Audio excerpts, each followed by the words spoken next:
The ceremony hall was built for precision. Every seat aligned, every flag positioned by regulation, every movement rehearsed down to the second. Navy personnel filled the room in silence, shoulders squared, eyes forward. This was not a place for mistakes.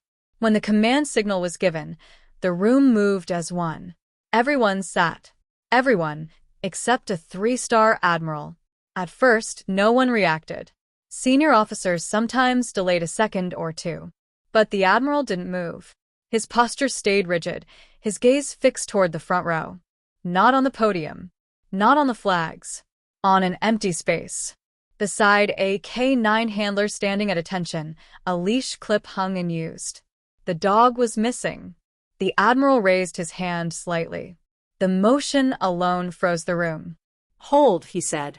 An aide leaned in, voice barely audible. "Sir, the program is ready." The admiral didn't sit. "Then it's incomplete."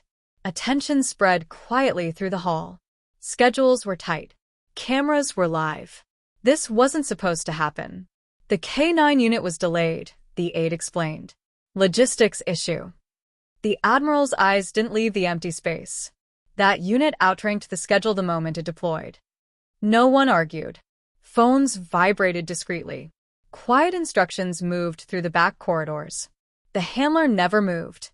Years of training kept his face neutral, but his jaw tightened slightly.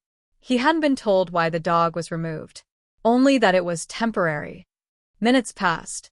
Then footsteps echoed from a side entrance. The doors opened. The K-9 entered calmly beside his handler. No pulling. No excitement. Just controlled awareness. The dog set the moment they reached their position. Only then did the admiral nod and take a seat. The ceremony resumed, but the atmosphere had changed. Because everyone in the room now understood something simple and unsettling. This event would not continue unless everyone who mattered was present. The ceremony moved forward, but attention drifted. Medals were awarded. Commendations read aloud. Applause followed protocol. Yet eyes kept returning to the K-9. He sat without command, body relaxed but alert. To civilians, he looked calm. To operators, he looked ready.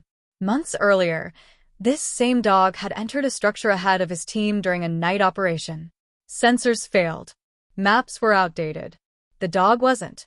He stopped. Froze. Signaled danger, without sound. The team rerouted. No shots were fired that night. No names were added to memorial walls. But reports don't celebrate things that didn't happen. The handler was called forward. He accepted his recognition and returned to his place. The dog never moved. Then the admiral stood again.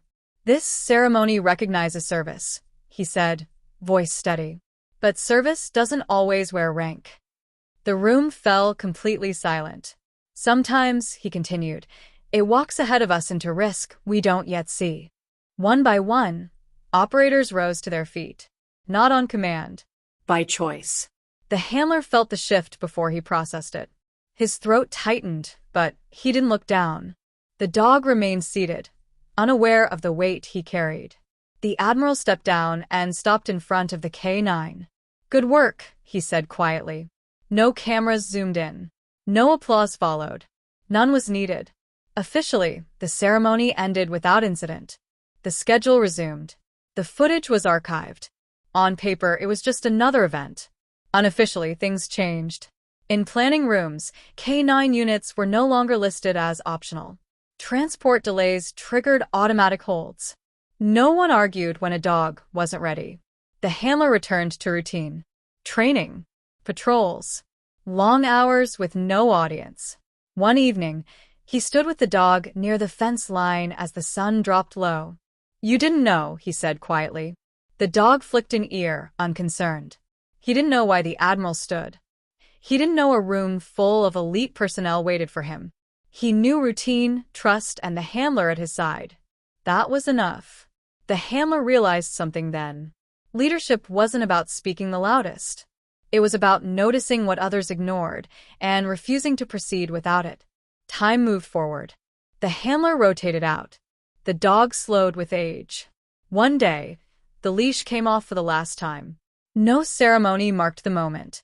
Just a quiet walk across familiar ground. You did your job, the handler said. Years later, new personnel filled new halls. New ceremonies followed familiar scripts. But one line in the planning checklist never changed. K9 present. No explanation required.